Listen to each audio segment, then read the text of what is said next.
memilih saya. Dan juga bukan oleh karena manusia. Jadi bagaimana saya bisa bilang bagaimana untuk bisa bilang saya rasul dengan kekuatan saya sendiri? Tidak mungkin. Dan menariknya, untuk mempertegas kerasulan ini, Paulus membawa ayat 2. Ayat 2 itu ada apa? Saudara-saudara yang bersama dengan dia. Ingat, Paulus itu setiap kali dia habis pelayanan, dia akan nanti balik ke Yerusalem, setelah itu nanti dia akan mungkin pulang ke rumahnya dan lain sebagainya macam. Dia selalu berkumpul dengan para rasul lain, dan nanti kita akan melihat di bagian pasal 2, coba kita lihat bagian pasal 2. Di situ di pasal 2 ada tulisan, ada judul perikop apa? Paulus diakui oleh rasul. Kerasulan daripada Paulus diakui oleh rasul yang lain. Jadi sifatnya manusia hanya mengakui kerasulannya, bukan memberikan kerasulan itu kepada dia. Sekali lagi, sifatnya rasul ini yang memberikan adalah Tuhan. Manusia hanya mengakuinya. Dan ternyata pengakuan itu diakui oleh Petrus dan saudara-saudara yang lain. Apa arti dari rasul? Saksi mata. Bukan saksi Yehova ya, saksi Yehova di bawah. Saksi mata. Saya tidak perlu perpanjang ya. Emang Paulus ikut sama ini? Nanti aja lah. Saya sudah pernah jelasin kisah para rasul 9 tentang pemanggilan Saulus sampai akhirnya Saulus bertobat. Kemudian dia di segala macam itu. Dan kita sudah tahu sebenarnya dari kisah para rasul, kalau Paulus memang adalah rasul. Jadi kita harus baca konteks-konteks itu dulu supaya kita memang bisa mengerti Galatia. Makanya di sini pertama-tama Paulus harus defend dirinya. Saya betul-betul rasul. Oke? Saya betul-betul rasul. Saya adalah rasul yang dipilih oleh Tuhan. Tuhan yang mana? Oleh Yesus Kristus yang telah melainkan oleh Yesus Kristus dan Allah Bapa yang telah membangkitkan dia dari antara orang mati. Itu. Kemudian bagian kedua, teks ayat 2 kita lihat lagi. Dan dari semua saudara yang ada bersama-sama dengan aku, kepada jemaat-jemaat di Galatia. Perhatikan, Paulus waktu menulis surat ini, dia juga menyampaikan pesan dari jemaat-jemaat yang sedang bersama dengan dia. Ini menunjukkan satu hal yang menarik. Kita sebagai jemaat, dimanapun kita berada, harus saling menopang. Sekali lagi, kita sebagai jemaat harus saling menopang. Dan ini adalah contoh dari kehidupan kerasulan Paulus. Mengingatkan kepada jemaat Galatia, ada jemaat-jemaat lain di tempat lain yang menopang hidupnya mereka juga. Yang juga begitu terenyuh, begitu juga kasihan dengan keadaan jemaat di Galatia. Sehingga jemaat-jemaat yang sedang bersama dengan Paulus menyampaikan pesan. Ini loh, ada juga pesan dari jemaat-jemaat yang lain. Jadi ini menarik ya, di mana pemimpin yang baik, rasul ini sebagai pemimpin gereja juga, pemimpin yang baik ini, tidak membuat gereja justru menjadi terpisah satu dengan yang lain. Tapi mengumpulkan. Kenapa? Kita semua adalah murid-murid Kristus. Kita semua adalah tubuh Kristus. Kita dengan gereja-gereja lain yang satu pemahaman di dalam Injil. Saya nggak bilang, wah apakah harus Armenian, apakah harus Calvinis.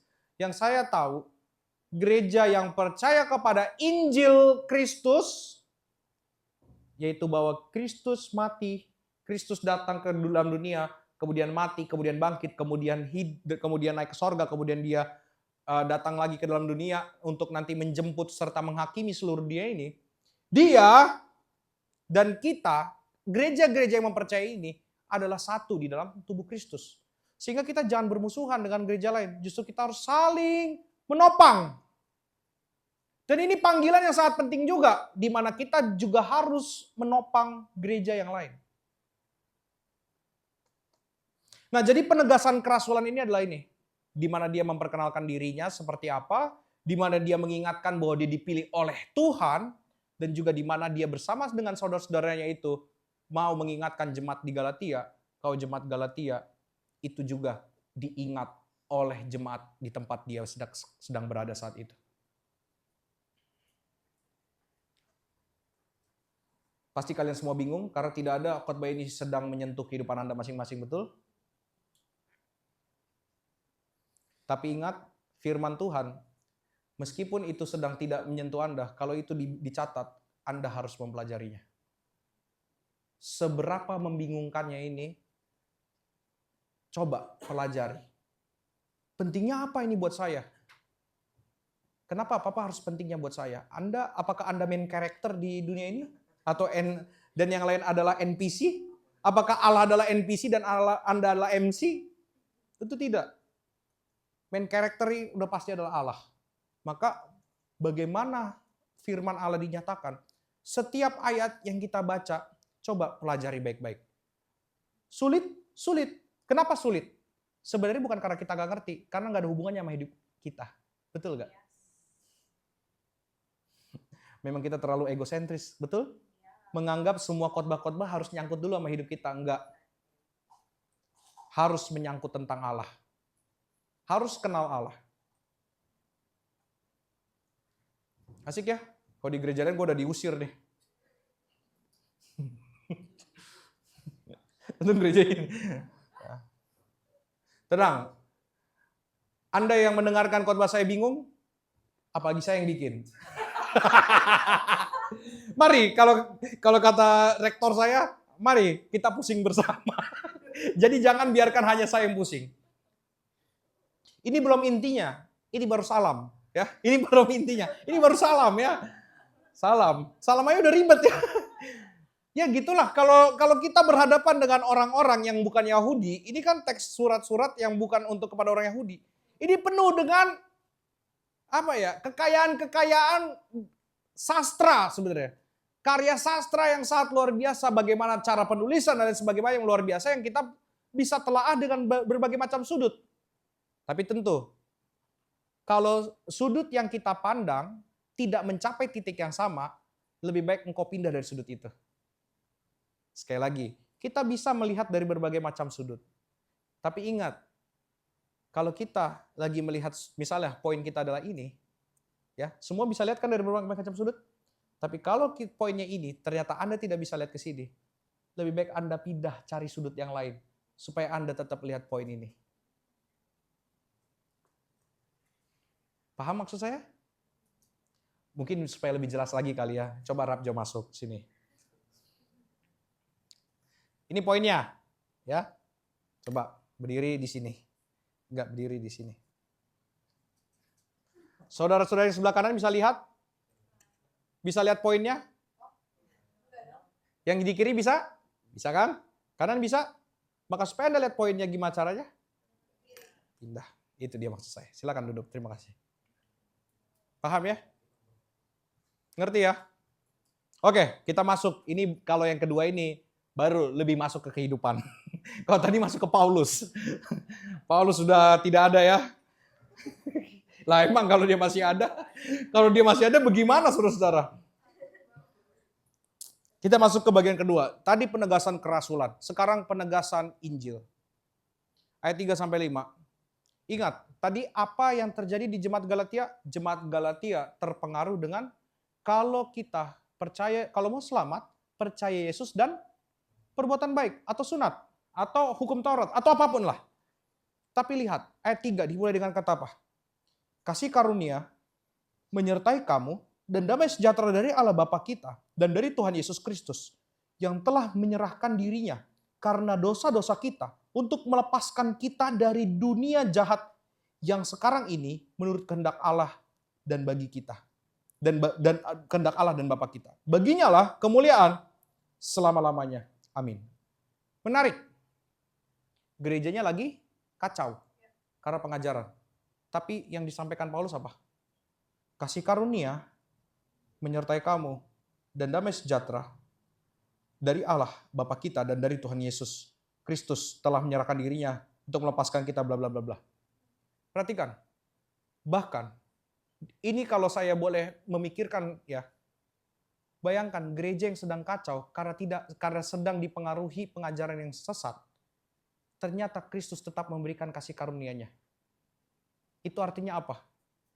Engkau harus mengerti, hei jemaat-jemaat, keselamatan itu tidak dipengaruhi oleh perbuatan, tapi oleh apa?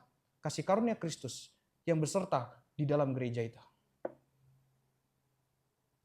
Sekali lagi, jemaat Galatia sedang dipengaruhi dengan Injil yang salah. Injil keselamatan itu artinya percaya Yesus dan sunat. Tapi ternyata walau mereka sedang salah, tapi ada satu yang menarik, yaitu apa? Kristus tidak pernah melepaskan kasih karunia-Nya dari gerejanya. Kalau Dia membangun gereja, disitulah kasih karunia-Nya akan terus ada sampai kapanpun. Jadi kasih karunia yang Allah berikan tidak dipengaruhi oleh perbuatan manusia. Sekali lagi, kasih karunia yang diberikan Allah kepada manusia tidak dipengaruhi oleh perbuatan manusia. Dan saat ini perbuatan mereka apa? Mereka sedang punya pikiran yang sesat. Bahkan di dalam pikiranmu yang sesat, Allah tidak meninggalkan. Allah memberikan kasih karunia. Tapi kasih karunia yang diberikan Allah bertujuan untuk apa? Membawa engkau pulang untuk mengingat siapa Allah. Bukan untuk membiarkanmu hidup di dalam kebodohan. Jadi ini yang harus kita sama-sama mengerti. Kasih karunia Allah diberikan bagi gerejanya. Sampai kapan? Selama-lamanya. Walau mungkin sedang dipengaruhi hal yang ngaco, kasih karunia itu terus beserta dengan umatnya sampai selama-lamanya. Jadi apakah Allah? Jadi di sini Paulus sedang memberikan kontra pandangan dengan cara yang sangat halus ya, kalau kita memahami kontranya atau antitesisnya dari pandangan yang sedang dipikirkan oleh jemaat di Galatia. Jemaat di Galatia lagi mikir apa? Keselamatan itu adalah berdasarkan perbuatan baik dan juga percaya Yesus. Tapi Paulus bilang, walau kamu kacau, kasih karunia itu selalu ada di dalam gereja. Kasih karunia itu terjadi karena apa? Inilah Injil, yaitu apa? Kasih karunia dan damai sejahtera dari Allah Bapa dan dari Tuhan Yesus. Caranya gimana? Kristus telah menyerahkan dirinya. Karena dosa-dosa kita. Sekali lagi, Kristus menyerahkan dirinya. Menarik ya, Kristus menyerahkan dirinya. Berarti kalau kita lihat, ini kehendak Dia atau gimana? Berarti Dia yang dengan kehendaknya sendiri menyerahkan dirinya. Itulah makanya kita percaya Kristus adalah Allah. Karena Dia berkuasa. Kita juga udah pernah belajar sama Kak Alex tentang kematian Kristus. Kristus yang menyerahkan nyawanya.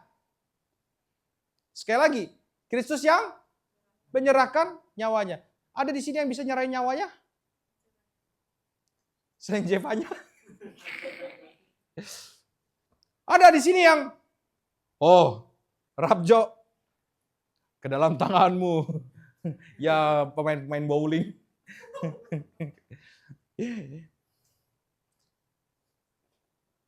Bahkan kalau ada orang yang menyerahkan dirinya sama setan, saya rasa itu hal yang tidak perlu dilakukan. Kenapa? Karena kalau kau belum percaya Yesus, kau dikuasai setan kok. Enggak usah diserah. Lah betul dong. Siapa yang menguasai manusia ketika manusia tidak percaya kepada Allah? Setan. Betul? Lalu ngapain dia serahin diri lagi sama setan? Itu hanyalah kebodohan yang ditambah kebodohan yang baru.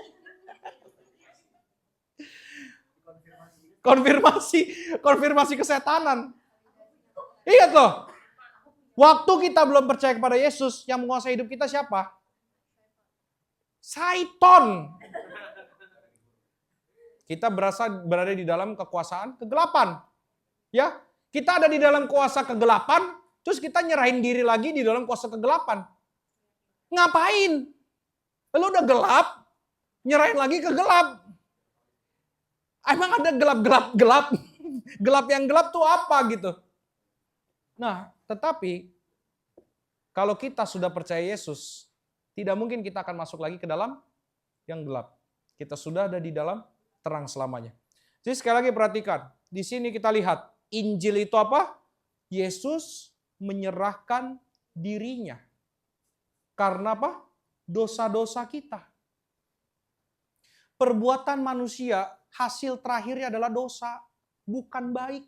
Sekali lagi, perbuatan manusia, kebaikan apapun, bahkan pelayanan kita, sebenarnya hasil akhirnya apa? Dosa. Kenapa? Karena kita adalah manusia yang sudah tercemar oleh dosa. Bagaimana mungkin kita bisa menghasilkan yang baik dari yang berdosa?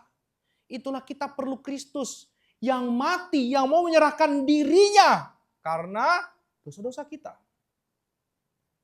Makanya menariknya apa? Orang yang menganggap keselamatan itu berdasarkan Yesus dan perbuatan baik, sedang bilang kalau dia sanggup melayakkan dirinya sendiri. Saya sebagai pendeta tidak pernah akan bilang sedikit pun saya sanggup dan layak melayakkan diri saya. Tidak pernah. Yang melayakkan saya adalah Kristus yang mati di kayu salib. Dan saya hanya bisa mengucap syukur karena anugerah Tuhan. Karena dia mau memberikan darahnya, mencurahkan darahnya bagi saya. Karena apa? Curahannya itu bukan juga saya yang minta, tapi dia yang memberikannya. Jadi perhatikan, Yesus menyerahkan dirinya karena dosa kita. Untuk apa tujuannya? Melepaskan kita dari dunia jahat yang sekarang ini. Jadi sekarang kita, tentu dunia ini jahat, kejahatan dunia ini belum selesai dan akan semakin jahat. Tapi yang harus kita tahu adalah kita sudah lepas dari ikatan dunia yang jahat dan kita akan berjumpa dengan Kristus pada akhirnya nanti. Menurut kehendak Allah dan Bapa kita. Jadi kita melihat di sini ada 3 hal di dalam 345 ini, di dalam penegasan Injil. Yaitu apa? Kasih karunia yang menyertai, Kristus yang mati di kayu salib, dan yang ketiga ayat 5. Baginya lah kemuliaan selama-lamanya. Amin. Injil itu membuat kita mengingat bahwa kemuliaan hidup ini adalah Dia yang harus dimuliakan. Sekali lagi, kemuliaan dari hidup ini adalah mempermuliakan Allah. Jadi kalau kita hidup dan menganggap keselamatan bisa didapatkan dengan melakukan perbuatan baik, hati-hati. Karena kemuliaan jangan-jangan bagi 2. Bukan kemuliaan bagi dia, jadi kemuliaan bagi 2. Bagi 2, bagi Yesus dan bagi saya. Makanya kita perlu berpikir loh. Kalau keselamatan, coba ya kalau kita pikir sama-sama. Ada teologi sama-sama kok dia menyebut Tuhan Yesus sama-sama percaya Tritunggal, tetapi teologi agama sebelah menyatakan kalau keselamatan itu didapat dengan percaya Yesus dan perbuatan baik. Nah, saya mau tanya, unsurnya berapa persen Yesus dan berapa persen perbuatan baik? Kalau di dalam agama lain, mereka bisa ngitung. Waktu itu saya pernah dengar ya, ada khotbah di sebuah rumah ibadah. Saya tidak perlu sebut rumah ibadah apa. Anda saya yakin sudah ngerti. Karena ini TikTok. Halo teman-teman. Jadi ada di sebuah rumah ibadah yang dulu agamanya Gezel. Nah, itu mungkin lebih jelas bagi semua ya. Kalau saudara tidak tahu agamanya apa, nanti boleh dilihat KTP-nya.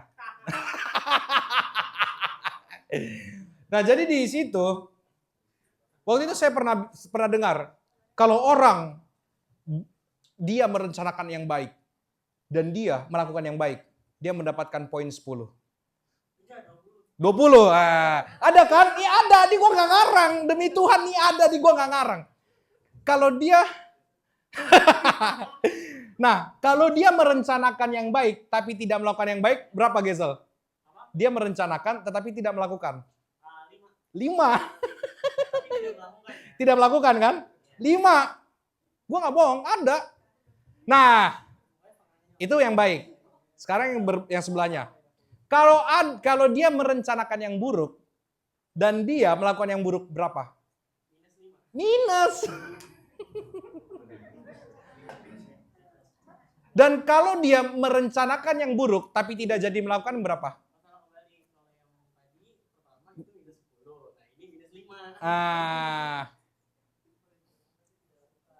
Iya. Jadi dia ada rencana dan melakukan. Ada kayak gitu. Itu salah satu poin yang gue ingat sampai detik ini. Dan kenapa gue ingat ya? Nah gitu, jadi mereka sebenarnya bisa menghitung sendiri. Paham ya, saudara-saudara ya? Tapi yang kocaknya giliran yang baik, rencana yang baik, melakukan yang baik 20, sedangkan yang lainnya 10. Gimana ya? Jadi tetap akan dapat surga ya artinya. Mungkin ya kan pada akhirnya tetap lu seburuk apapun cuma 10, tapi gue sebaik itu 20. Lah gak akan pernah fair lah. Dan hitungan itu juga bingung. Nah, tolong itu jangan dimasukkan ke YouTube Short ya, karena nanti kita akan digeruduk. Nah, jadi perhatikan. Di dalam penegasan Injil ini ada 3 hal yang harus kita ingat. Yang pertama, hidup yang diberi anugerah. Meskipun gereja ini lagi kacau di dalam pemikiran, tapi ternyata Tuhan memberikan anugerahnya. Yang kedua, Kristus telah mati. Dan yang ketiga, hidup yang mempermuliakan Allah, bagi dia kemuliaan. Saya mau menutup dengan dua cerita. Dua cerita ya, 2 ilustrasi lah, sama aja sih. Nah, hidup yang diberi anugerah. Saya mau ingatkan kepada kita semua. Kita semua pernah ada di dalam pengajaran yang seperti dulu itu. Ya, kita semua ada pernah situ. Saya waktu ada di dalam pengajaran itu, satu hal yang saya paling ingat. Yaitu apa? Saya takut sekali hidup. Kenapa? Karena saya sama sekali sampai detik hidup saya itu, saya belum pernah menginjil. Saya merasa tidak pernah menginjil. Sehingga saya sudah berpikir, matilah gue masuk neraka. Matilah gue masuk neraka. Dan waktu itu, ternyata, itu mempengaruhi saya banget. Jadi apa-apa kayak, pelayanan makanya berapi-api. Bukan karena saya mau mencintai Tuhan, tapi karena saya takut masuk neraka. Wah, gimana ya? Oke, gue harus jadi pemimpin di dalam gereja, di dalam pemuda. Supaya apa? Supaya gue gak masuk neraka. Itu mempengaruhi saya secara tidak langsung. Tapi setelah saya belajar, tapi masalahnya gini, waktu dulu saya mau menginjil, tapi punya kesulitan untuk menginjil. Karena saya nggak tahu bagaimana caranya memberitakan Injil. Saya punya niat itu, tapi saya bingung. Saya cuma bisa bilang, Tuhan Yesus baik, Tuhan Yesus sayang loh sama kamu. Terus kalau ada ibadah, setiap kali ibadah, terus semua angkat tanganmu, yang mau didoakan. Saya mendoakan mereka, saya peluk salah satu. Terus sekarang ya udahlah ya. Siapa yang mau gue peluk silakan sini lah. Saya peluk salah satu, segala macem. Tapi saya juga bingung, ini benar apa enggak ya? Tapi setelah saya belajar dan saya dipengaruhi oleh Injil itu seperti apa, karena ternyata saya selamat itu bukan karena usaha saya, tapi karena kasih karunia Allah. Di situ justru setelah itu, saya semakin giat memberitakan Injil. Kenapa? Karena saya sekarang memberitakan Injil, karena saya mengucap syukur untuk hidup yang Allah berikan. Bukan untuk lagi mendapatkan hidup. Jadi menginjil itu bukanlah syarat untuk bisa kita selamat. Tapi ternyata saya memberitakan Injil, karena saya sudah selamat. Jadi tidak ada lagi beban. Betul nggak? Kalau kita menjadikan Injil syarat untuk selamat, Injil itu jadi beban. Tapi waktu kita, Injil itu karena sudah selamat, Injil itu jadi kepuasan karena kita dipuaskan Allah. Dan kemudian mengingat kepada pemimpin tadi ya, pemimpin soal pemimpin yang kerasulan tadi di dalam Paulus. Ingatlah sekali lagi, banyak banget di zaman sekarang ini, sekali lagi, itu akan yang namanya pengajaran dan juga kredibilitas kepemimpinan, itu akan terus menjadi sebuah serangan di dalam gereja. Saya harus bilang ini sekali lagi ya, saudara-saudaraku, serangan gereja di dalam surat Galatia ini dijelaskan, dan ini adalah serangan kepada kita juga, yaitu apa? Pengajaran dan kepemimpinan di dalam gereja. Saya nggak bilang Anda harus percaya kepada saya 100%. Tapi saya ingin menegaskan kepada kita semua hari ini. Jika Anda temukan saya salah, tolong tegur saya. Ingatkan saya. Saya cuma manusia, saya juga masih bertumbuh, jadi tolong. Jangan pengaruhi yang lain dengan pandangan-pandanganmu. Atau misalnya kita ada komsel, beritakan omongan itu di dalam komsel. Silakan, nggak masalah. Tapi jangan di publik. Kenapa? Ingat, Yesus mengajarkan, kalau ada yang salah, ajak dulu 4 mata. Jadi main dulu ke tempatnya Mas Tukul dan